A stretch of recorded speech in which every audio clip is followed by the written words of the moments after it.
Saat ada orang yang tak peduli dengan kita, tak menganggap kita ada, percayalah, suatu saat nanti akan ada yang memperhatikan kita. Bahkan dia rela memberikan segalanya untuk kita, termasuk barang berharganya, yaitu apemnya. 1 tahun yang lalu, aku kenal dengan seorang cewek. Dia bernama Lisa. Dia berwajah sangat cantik.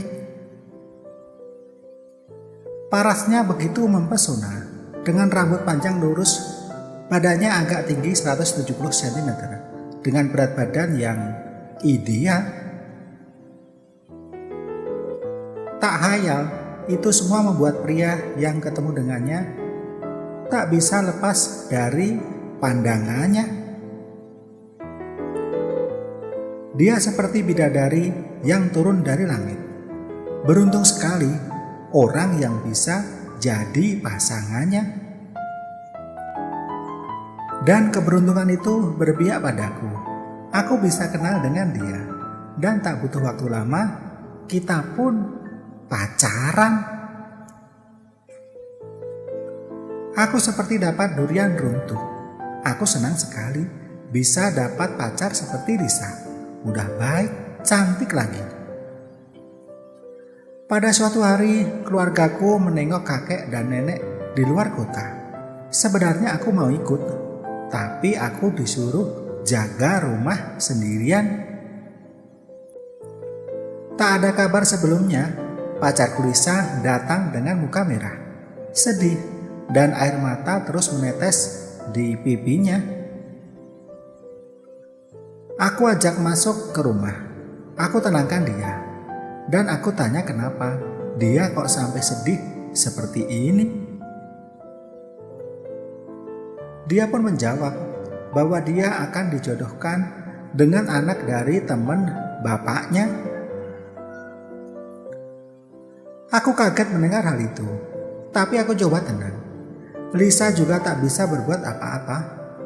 Dia akan menuruti perintah orang tuanya. Namun sebagai kenang-kenangan, dia minta aku untuk melakukan hal itu. Aku tersentak lagi mendengar permintaannya itu.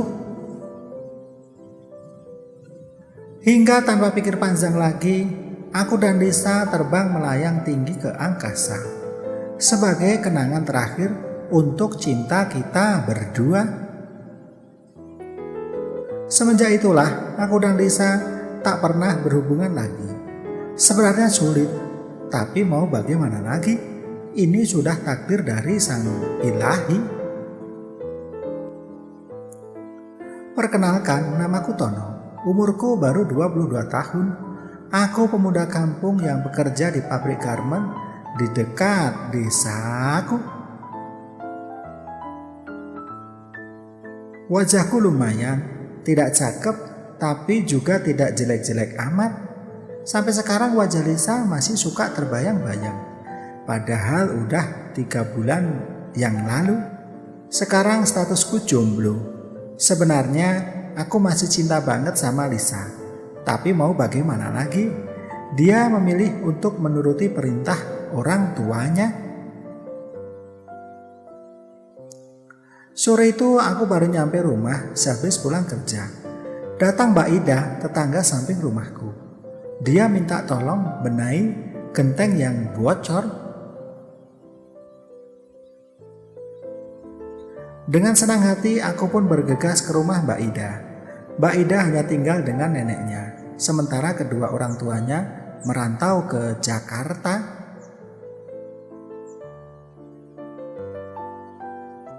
Mbak Ida seorang janda, baru 3 bulan menikah, udah cerai dengan suaminya. Singkat banget rumah tangganya.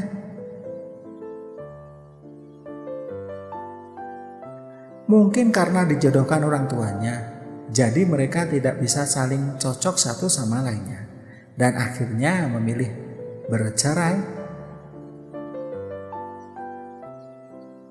Mbak Ida memiliki wajah yang cantik, bibir tipis, alis tebal, dan memiliki postur yang tinggi. dengan bemper yang besar pula. Biarpun tetanggaan, aku dan Mbak Ida jarang ngobrol. Jadi kita tidak terlalu dekat. Setelah selesai benerin genteng, aku pun langsung pulang. Tak lupa Mbak Ida ngucapin terima kasih. Dan dia minta nomor HP-ku.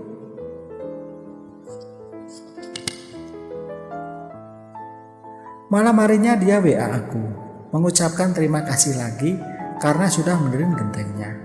Setelah itu kita WA-an sampai larut malam.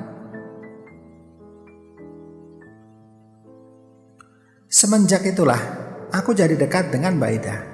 Oh ya, aku panggil dia Mbak karena usianya lebih tua 2 tahun dariku. Waktu itu malam minggu, Mbak Ida WA aku, besok ngajak main keluar.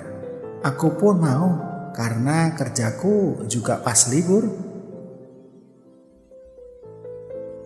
Karena masih malu sama tetangga, kita berangkat dari rumah sendiri-sendiri. Baru di kampung sebelah kita bertemu dan boncengan naik motor.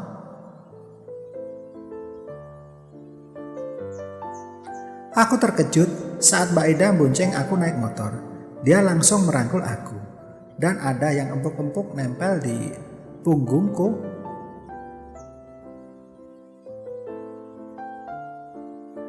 Aku menikmatinya dan kita jalan menuju pantai. Sesampainya di pantai, di tengah ombak yang tak seberapa, kita layaknya seperti orang yang sedang pacaran. Padahal kita belum ada ikatan apa-apa. Tak terasa waktu sudah menjelang sore. Aku pun mengajak pulang. Tapi Mbak Ida tidak mau. Dia malah menyewa penginapan di dekat pantai itu.